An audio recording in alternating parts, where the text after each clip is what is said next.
account តែ400 skin ជាងទេប៉ុន្តែ account 5-600 skin មួយចំនួននេះសុំខ្មាស់មូលហេតុអីបានខ្ញុំនិយាយចឹងអ្នកទាំងអស់គ្នានេះអាចមកមើលបាន Kisin Densetsu full sword គ្នាយើងហើយ Hunter ក៏ full sword ដែរ Naruto ក៏ full sword Naobi ក៏ full sword ដែរអ្នកទាំងអស់គ្នាប៉ុន្តែអា Naobi season 1នេះគឺខ្វះ Lelia មួយគឺវាមានតែ Fredrin ទេហើយអានេះយើងបញ្ចេញតែ skin event ធំៗមួយចំនួនណានៅ Legend ជាមួយនឹង collector skin ទៀតយើងមិនទាន់បានបញ្ចេញទេអញ្ចឹង account ហ្នឹងគឺមានតួនាទី Mega collector 3ហើយ skin របស់វាហ្នឹងគឺ405 skin សំខាន់ Legend Alpha នេះគឺ logo មាសអ្នកទាំងអស់គ្នាហើយលេខល្អទៀតហើយសម្រាប់ match នៅក្នុង account នេះវិញគឺច្រើនតែឈូមួយទេ1000 match ជាងក្រៅពីហ្នឹងគឺ200 100ជាងអ្នកទាំងអស់គ្នាអាចយកទៅលេង off winner ថ្មីបាន match តិចមែនតើអញ្ចឹងបើស្រឡាញ់ខាង Jungle ឯងអាចយកទៅ off winner ថ្មីបានអញ្ចឹងនៅក្នុង account ហ្នឹងគឺវាមាន recall លេខពេជ្រពណ៌ខៀវមួយគ្រាប់ដែរអ្នកទាំងអស់គ្នាជាមួយនឹង recall team liquid ហើយសម្រាប់ item វិញគឺវាមានត្បូងដូរយក Legend នេះ112គ្រាប់ហើយការ Star Life Fragment សម្រាប់ដូរ skin នេះគឺមាន1100ជាងអ្នកទាំងអស់គ្នាតែឥឡូវយើងទៅមើល skin ហ្មងទៅចង់ដឹងថាក្រៅពី event skin ធំៗហ្នឹងមានអីល្អក្រៅពីហ្នឹងទៀតឥឡូវនេះយើង off ចោលជាមួយនឹង No More Elite skin នេះមកយើង off ឲ្យផុតវាសិនឥឡូវយើង off មកដល់ special skin យើងមើលត្រួតសិនគ្នាយើងនេះមាន Pro D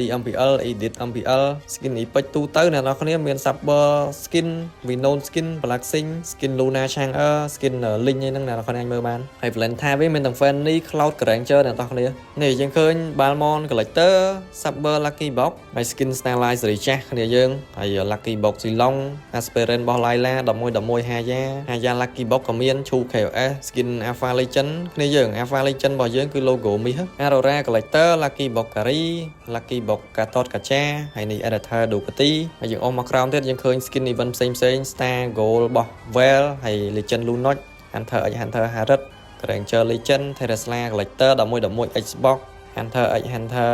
Dairot 11 Sicilian Hunter X Hunter skin Pro D Nathan Collector នេះយើងមើលបាននេះ Collector Sutter Collector Collector Melissa ហើយយើងអស់មកក្រោមទៀតយើងឃើញ skin Fredrin ជាមួយនឹង Julian Hunter X Hunter ហើយ11 Nolan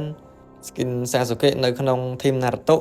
ហើយ skin Naruto Alucard ហើយ All Star របស់ Moscow skin Kari អ្នកនរគ្នាអាចមើលបាន skin event ធំៗនេះដូចយើងប្រាប់តាំងពីដើមវីដេអូហ្នឹងគឺវា full sword អស់ហើយនេះ Aspirin របស់ Leslie skin Selena ចេញក្រៅនេះក៏មានដែរអ្នកនរគ្នាអញ្ចឹង account ហ្នឹងដែរគឺវាមាន Legend 3គ្រាប់ហើយ skin 11ហ្នឹង4គ្រាប់ Collector 5គ្រាប់អ្នកនរគ្នាសំខាន់ណា skin event ធំៗចេញក្រៅនេះគឺវា full sword ទាំងអស់អញ្ចឹងបើមិនគ្នាយើងស្រឡាញ់ account ហ្នឹងគឺអាច inbox មកខ្ញុំបាន